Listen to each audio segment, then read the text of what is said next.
Hello, hello, hello. In case you're wondering, that's one more hello than what my colleague Mark T. Robinson said on the Coaches Show a couple of days ago, but that's another story for another time. This is the ETBU Sportsnet Coaches Show here. I'm Kenneth the K-Rock Klein, but don't we all know that by now? In the meantime, though, we got a special Coaches Show today, as we are pleased to be joined by the head hockey coach of the ETBU men's hockey team. That's right, folks, we do have hockey, as we are pleased to be joined by Alain Savage. Coach Savage, it's been a long time since we last saw you on the spot. Welcome to the show once again. Thank you. Absolutely, Coach, as well.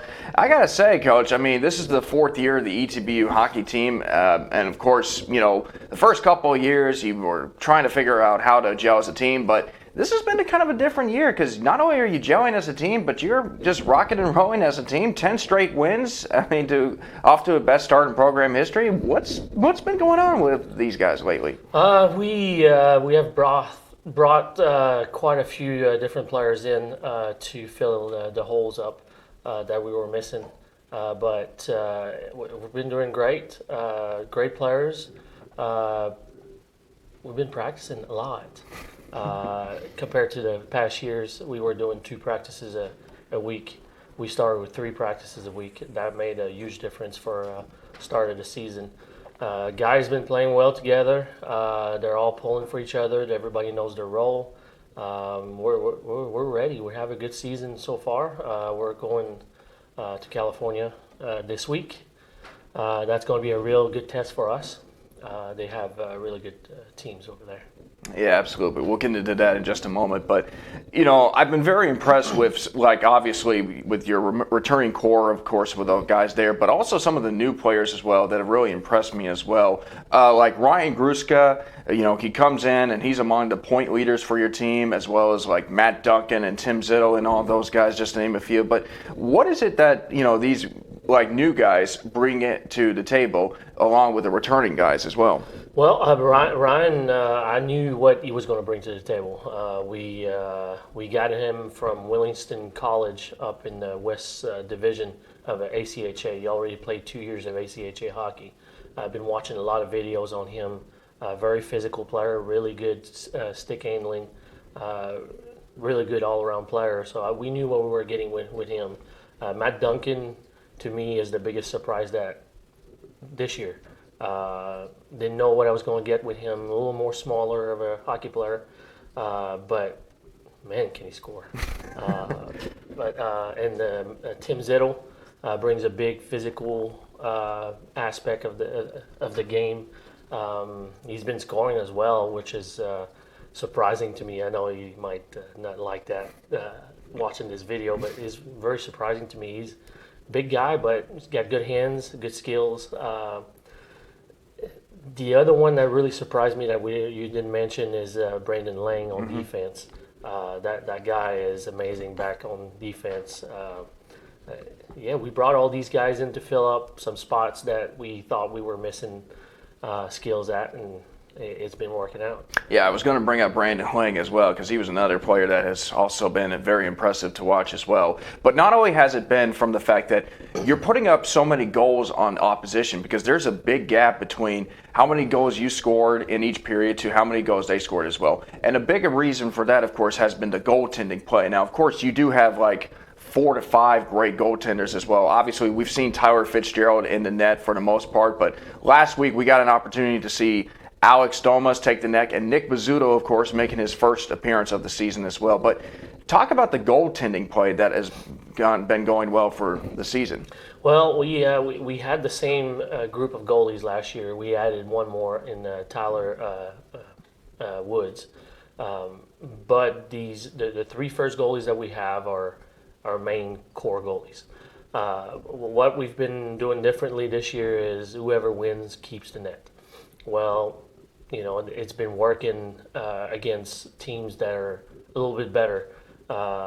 We've been playing teams that are kind of a little less of a talented team, but that's when Domas came in and Bizzuto for his first time. I wanted him to see some ice time after his hip surgery.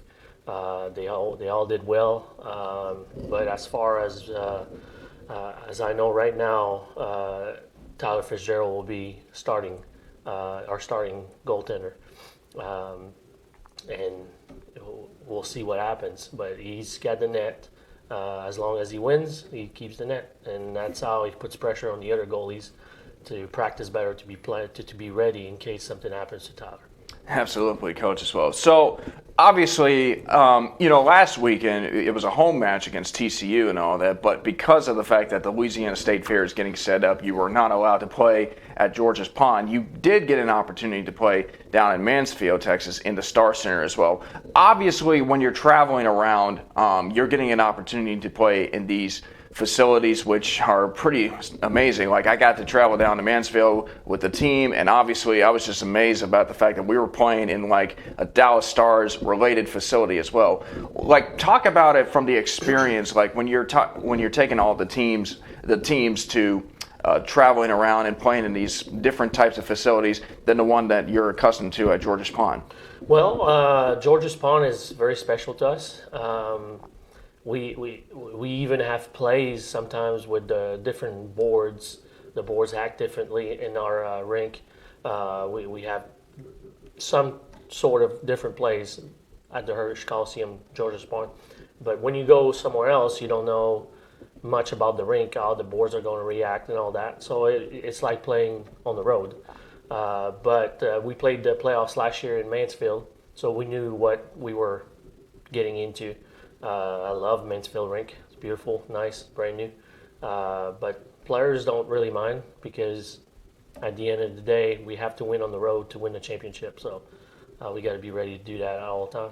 And speaking of the road, of course, you are about to make your first ever country, I guess you call it like national trip as well, as you'll be flying out to California, taking on some really good competition out there. I believe Cal State Northridge, Cal State Fullerton, and Long Beach State. Obviously, just an opportunity for you, especially with the fact that this being your fourth year, and this is really kind of your first experience taking on teams that are not necessarily in the South, but from a different part of the country. What's the feeling like amongst the guys, knowing that they're getting an opportunity to play against some of the best competition from, across the United States? Yeah, we've been talking about it since the beginning of the season, and we've been trying to get ready for these teams. Obviously, we don't know what we're going to get. We watch a few videos, but that's not giving you the exact of what the other teams are. They are very skilled teams. Most of the hockey players over there are roller hockey players, so really fast, really skilled. But I think where we're dominant at is the physicality of our team. We're very physical, we're talented, and I think we're ready for this trip. All right, Coach. Well, best of luck to you this weekend as you take on the 3 California schools. Hopefully you come back with 3 more wins and put a little California sweep as well. So we will keep you up to date with all the hockey teams going on this weekend, Friday, Saturday, and Sunday. You won't want to miss out on that. That's going to do it here for another edition of the ETBU Coaches Show. We will see you next time with another head coach next time on this YouTube channel.